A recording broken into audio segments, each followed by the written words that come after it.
Rrëzohet avioni i mallrave në Kentucky, 9 vdekur, 11 plagosur, shpërthen zjarret.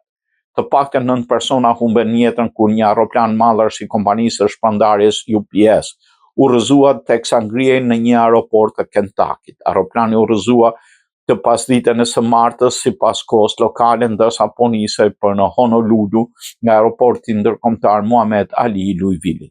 Të paktën 11 persona të tjerë u plagosën dhe zyrtarët kanë paremëruar se ata kanë mësuar lëndime shumë të rënda dhe numri i viktimave mund të rritet. Në tim është duke zhvilluar, por zyrtarët thanë se është shumë errët për të thënë se çfarë e shkaktoi tragedinë e avionit. Aeroplani mbante një sasi të madhe karburanti në bord kur u rrëzua dhe si pasojë shpërthyen flak të mëdha. Shpërthimi përfshiu të paktën 2 biznese aty pranë, përfshin një kompani riciklimi nafte. Shefi i zjarfiksëve tha se sasia e karburantit që u der në vendin e rrëzimit e bëri situatën shumë të rrezikshme. Objekti më i madh i menaxhimit të pakove të UPS-it është në Louisville dhe qendra punson mijëra punëtor dhe 300 fluturime ditore.